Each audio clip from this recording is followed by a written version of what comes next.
Bonjour à tous et merci de nous retrouver pour un nouveau numéro d'En Privé. On va passer 12 minutes ensemble et en toute intimité avec Jeanne Masse. Jeanne Masse, bonjour. Bonjour. Alors, on vous connaît chanteuse avec une carrière fulgurante. Tout le monde connaît vos tubes, même ceux qui, comme moi, étaient petits dans les années 80. Toute première fois, En rouge et noir, Johnny Johnny, pour ne citer que. Vous avez réussi l'exploit de remplir 4 fois Bercy en 89. Vous avez été numéro 1 du top 50. Vous avez remporté 2 victoires de la musique, un disque d'or, bref, 3. Alors 3. Vous avez une carrière musicale bien remplie, on peut le dire, mais si vous êtes ici aujourd'hui, ce n'est pas pour parler musique, mais pour parler de votre livre « Ma vie est une pomme ». Pourquoi avoir écrit ce livre et pourquoi aujourd'hui ? Aujourd'hui parce que je m'en sentais capable, parce que j'avais acquis suffisamment de connaissances pour pouvoir guider les gens vers le végétarisme. Pourquoi ? C'est parce qu'aujourd'hui, c'est une nécessité de réduire absolument tout ce qui est animal. Également parce que le végétarisme mal connu est une solution aux problèmes de santé.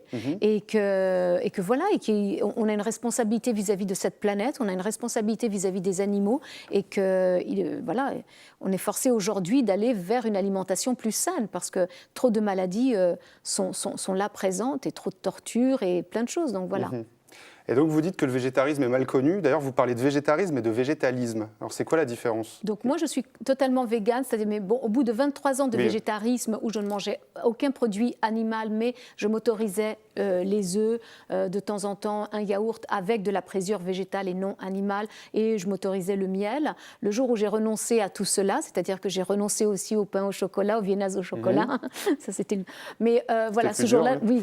Mais c'était surtout le miel, c'est prendre conscience que les abeilles sont en train d'être exterminées à cause de tous ces pesticides, que sans l'abeille, l'homme ne survivra pas, parce qu'elle a un rôle très essentiel, essentiel vraiment dans notre écosystème. C'est ce qu'Einstein disait d'ailleurs. Déjà. Et également parce que lorsqu'on retire le miel aux abeilles, et ça les gens ne le savent pas, on leur retire leur survie. L'abeille ne fait pas le miel pour les hommes, elle le crée pour ses larves, pour ses petits, pour pouvoir subsister durant l'hiver. Et voilà, donc...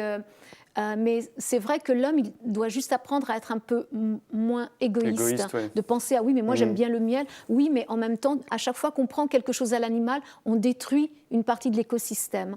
Donc moi je suis végane, voilà, mais pour l'instant je ne force absolument, déjà je ne force personne à me suivre, mais c'est surtout, je crois qu'il faut passer par une phase de végétarisme où on s'autorise les œufs, on s'autorise également le lait. Le lait, en même temps, on torture les vaches pour l'avoir et le lait est toxique pour la santé des hommes. Mais en dehors des œufs, je ne saurais même pas comment guider les gens vers une alimentation propre et saine. D'accord.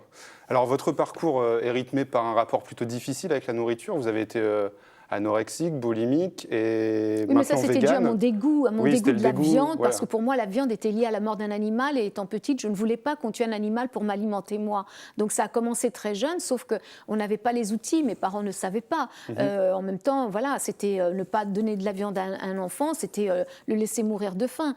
Aujourd'hui, on a les connaissances. Aujourd'hui, on sait comment compenser les protéines animales par des protéines végétales. On sait aussi que les protéines animales sont à la base de beaucoup de maladies cardiovasculaires et on en a conscience, on essaie d'informer les gens, mais aujourd'hui il y a le conflit entre le ventre et l'envie et voilà, mais je crois que malheureusement on n'a pas trop le choix aujourd'hui. D'ailleurs, ça vous le dites très bien dans votre livre, votre mère vous nourrissait avec de la viande, vous détestiez ça.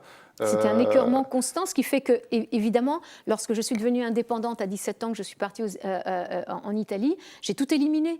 Tout ce qui provenait de l'animal, j'ai tout éliminé, donc j'ai fait des bêtises. Vous ne nourrissiez plus, en fait. Voilà, je ne me nourrissais plus, donc évidemment, anorexie, voilà, des choses comme ça, mais tout simplement parce que je n'avais pas les informations pour me nourrir correctement avec des protéines végétales, avec des céréales, avec des légumineuses, avec, voilà.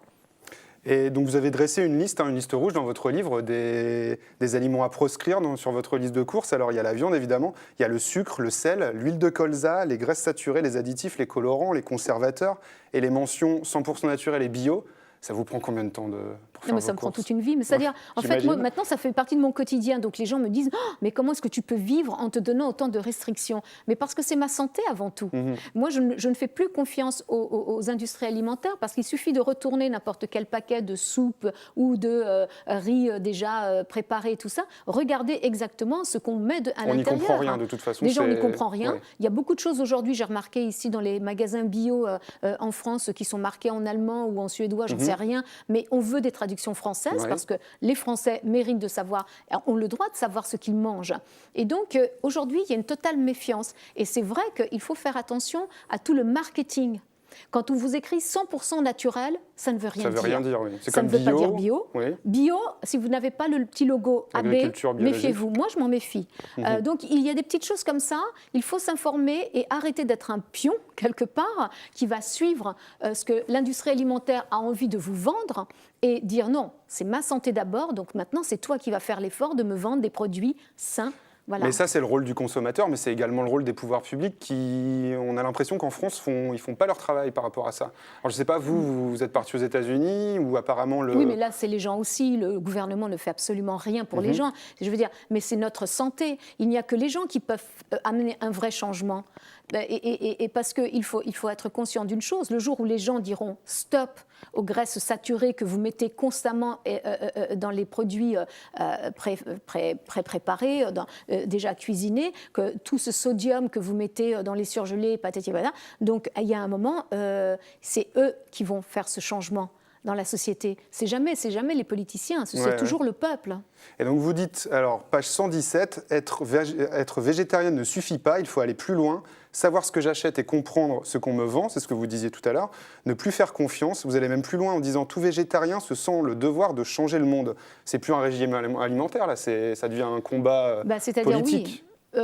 Quelque part, oui, parce que moi, je trouve scandaleux. Je veux dire qu'on intoxique les gens parce qu'il y a deux business. Il y a le business de l'alimentation, des industries alimentaires, et il y a le business pharmaceutique. Évidemment, le jour où il n'y aura plus de malades, il y a des gens qui vont se retrouver sans travail. Mais peut-être que, je veux dire, les gens, ça ne les amuse pas d'être malades. Je ne pense pas, parce que de toute façon, on sait très bien qu'on ne fait que vous donner d'autres toxicités avec des médicaments qui ne sont pas totalement sains non plus pour votre organisme. Et Descartes était le premier à dire que ma médecine soit mon alimentation. Et c'est ça. Si à la base, vous avez une alimentation saine, vous ne tombez plus malade. Les végétariens ont ça pour eux. Alors, justement, il y a... vous parlez d'être malade ou de ne pas tomber malade. Pendant longtemps, on disait que la viande était saine, qu'elle était bonne pour la santé. Vous pensez que les mœurs sont en train de changer par rapport à ça? Parce que... Les mœurs et les connaissances, c'est surtout ça, les connaissances. Ouais. Voilà. La viande, c'est parce qu'on ne savait pas comment compenser les protéines, le fer et des choses comme ça. Mais moi, gamine, ma mère me donnait de la viande, moi j'avais que des carences en fer. Aujourd'hui, je n'en ai pas.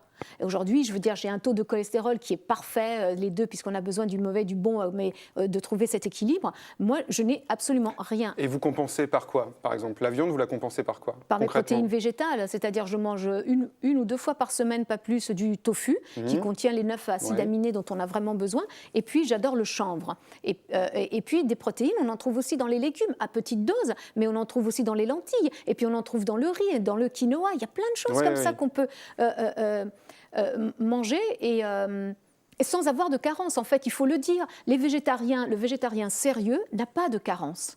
Mais c'est surtout quand avant on disait que la viande était bonne pour la santé. Non, il faut regarder biologiquement. L'homme n'est pas construit comme un loup ou comme un lion ou même un chien. Oui, dans votre livre, on lit la mâchoire n'est pas faite pour manger de la viande. Le système digestif n'est pas le même. Donc voilà, mais il faut s'informer. Il faut arrêter d'accepter ce que les autres vont décider pour vous.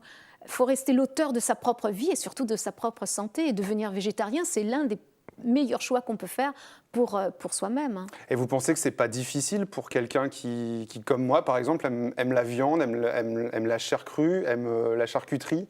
Vous pensez que ce n'est pas difficile la chair crue, c'est que vous mangez des steaks crus, c'est ça? Pas crus, mais...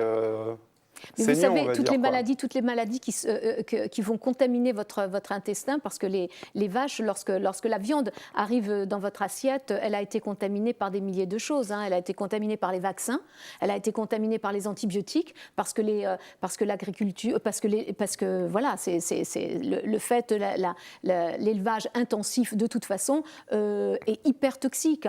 Vous allez avoir toutes les toxines de la viande, vous n'avez aucune garantie que cette viande soit saine pour vous, et plus, j'irai plus loin, c'est qu'aujourd'hui, vous n'avez même pas la garantie que cette viande arrive à côté de chez vous. On ne sait pas si elle arrive de Chine je sais pas, d'Argentine, tout ça. Donc, il y a un vrai problème. Maintenant, c'est chacun son choix.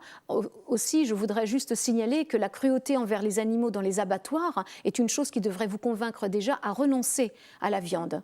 Pour votre santé, mais également parce qu'on a une responsabilité vis-à-vis des animaux.